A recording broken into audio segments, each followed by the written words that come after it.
Hi, I'm Dr. Jehan Kanga, the founder and CEO of Rux Energy.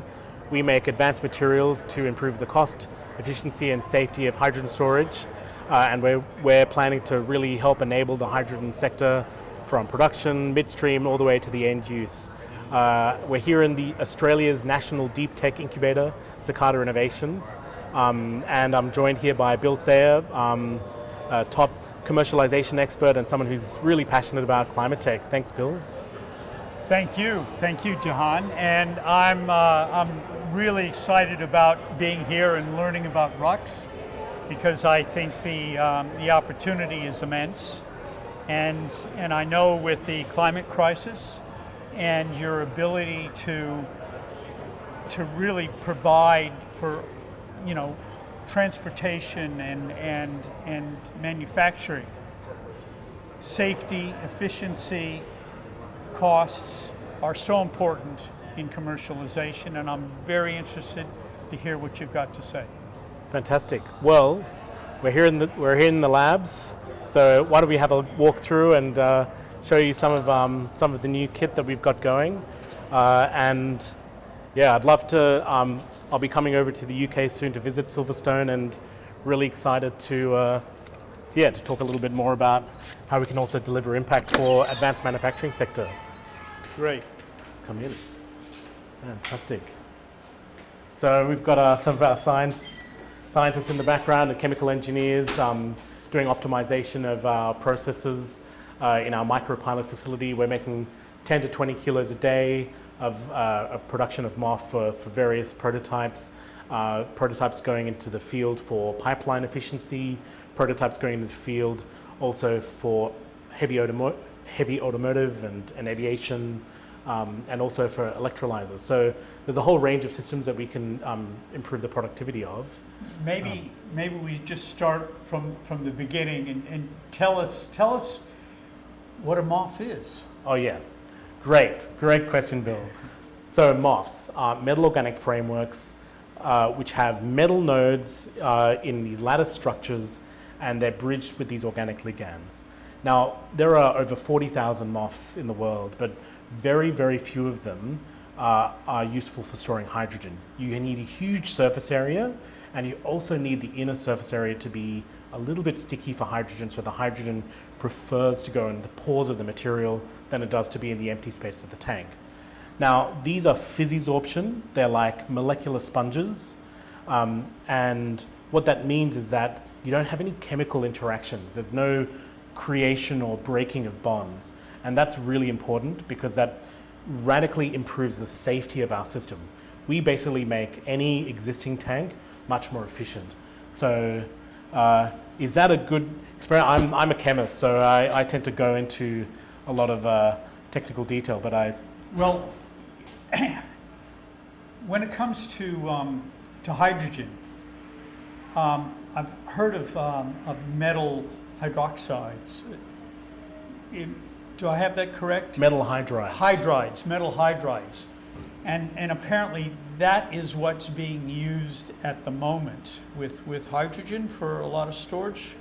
Yeah, so currently with storage, mostly we're just using compressed hydrogen or liquid hydrogen, and metal hydrides have been tested and trialed. They're used currently on German submarines, for example, but they come with a lot of challenges, pyrophoric when they come into contact with water, and you need a lot of energy to get the hydrogen off those. So they're a little bit more like batteries than they are sort of we're more like a sponge that sits in any old tank. Right, so currently the storage is either you put hydrogen under high pressure, or you bring it down to very low temperature, a cryo process. Yeah. Is that correct? Yeah, nearly absolute zero, so minus 253 degrees. Right.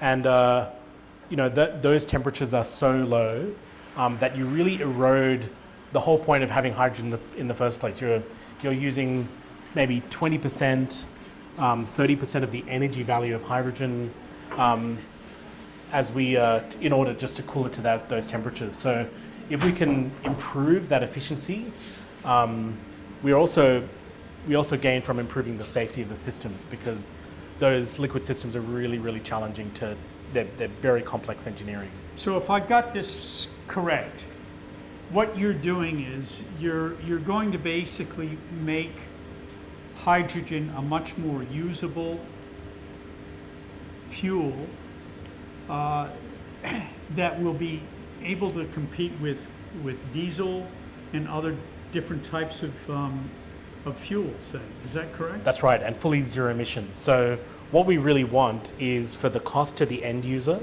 to be cheaper than the cost of diesel systems. And we want that dividend to pass to the end user. Right. So the end users are actually getting a gain eventually in the future world. They're getting a gain from using green hydrogen.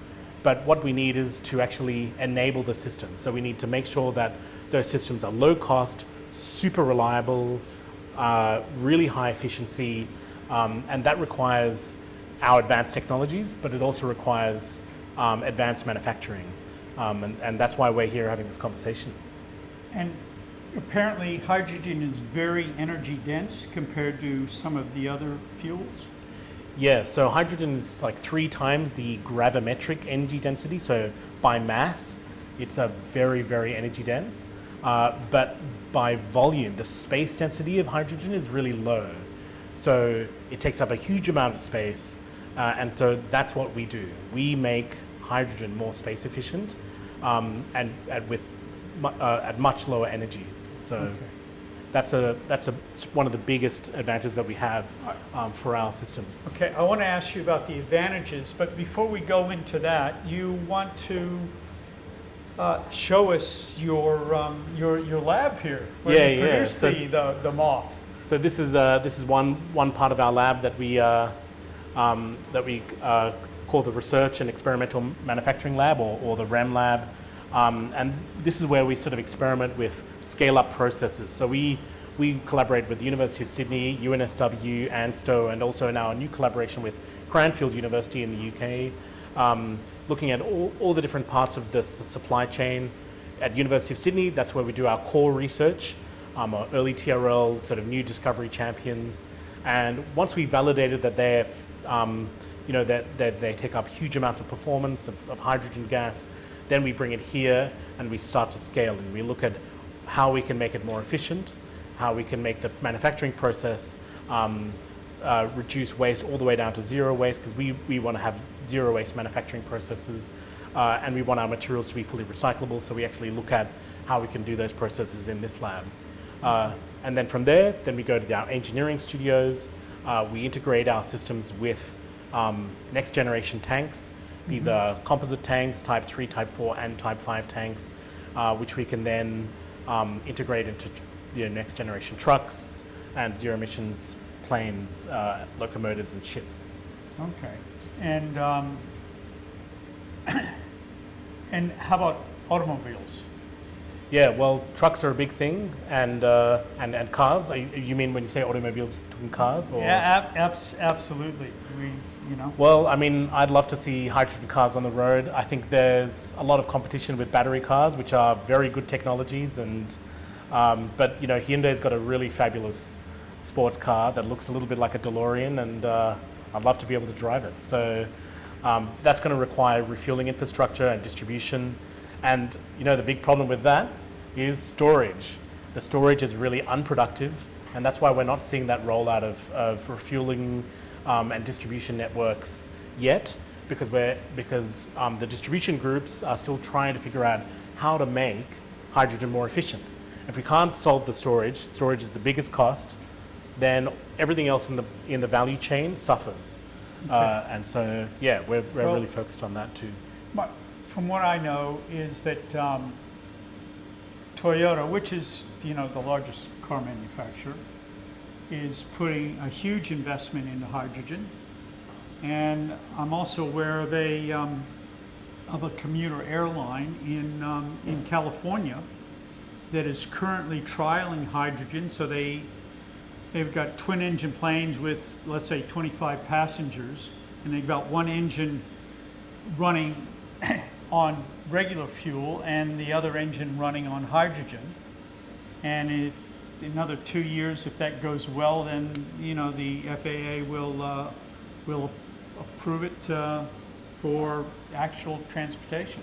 Yeah, and I think this is the really key value proposition that we have, is that everyone's now moving. You know, governments are providing huge amounts of cash resources to actually get this moving. And once these, the big opportunity for manufacturers is to join the supply chain now, right? We need to solve the technology problems. We need to get these systems into prototypes, get them approved. And once we've demonstrated that, we can then join those massive supply chains, and that's going to generate, a huge number of advanced manufacturing jobs. And I think the UK, given its current policy settings in hydrogen, giving the kinds of grant funding that's available for both hydrogen and advanced manufacturing, it's a really interesting place to be, right across marine, locomotives, aviation, and automotive, both for cars and for trucks. So and there was just a press release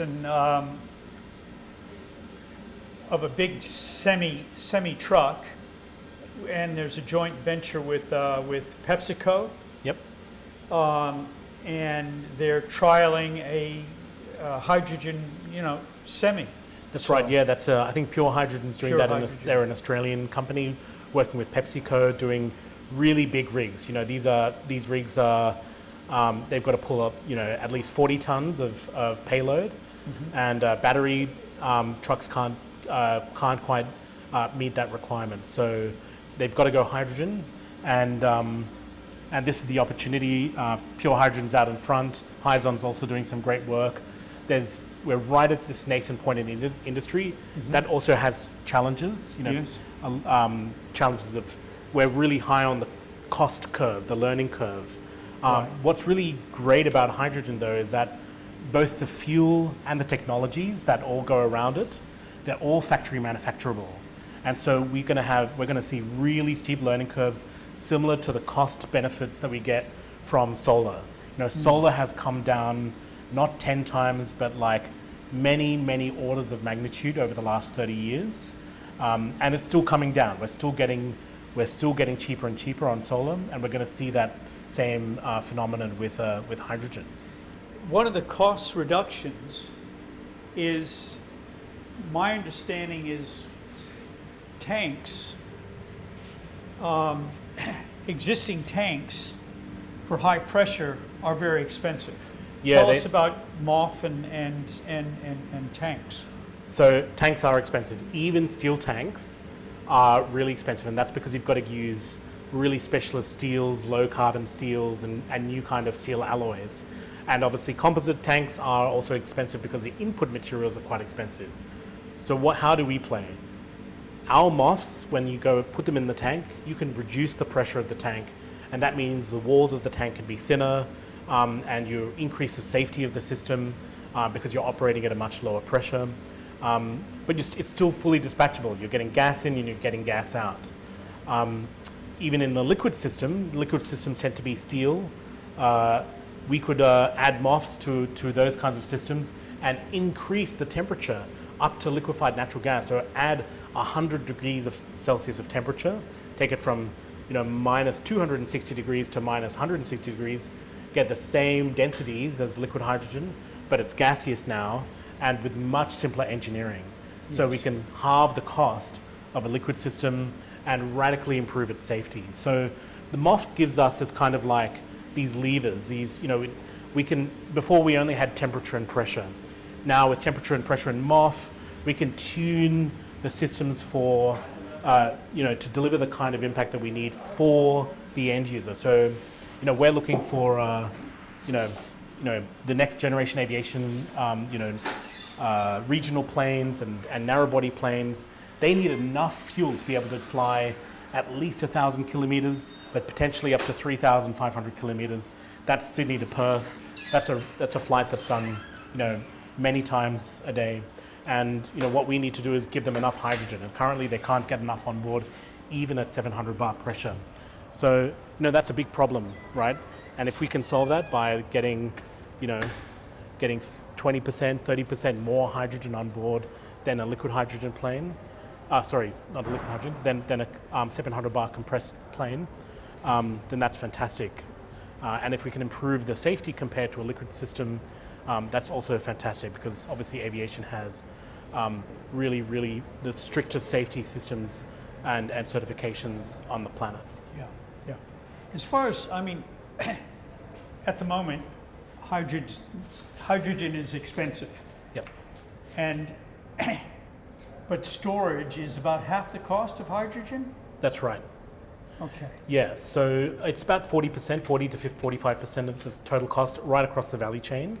And it has a really outsized impact. Let's go to what we call the hype lab, which is where we actually test all of our systems, both at different temperatures and pressures. This is a facility that we've invested in over a number of years, and it really replicates the capability that is only available in a couple of jurisdictions around the world. We in Australia, we needed to deliver that kind of impact, and we needed to move really fast. So we built that in-house over here, and this is a unique in the southern hemisphere actually. So that's just gonna sorry.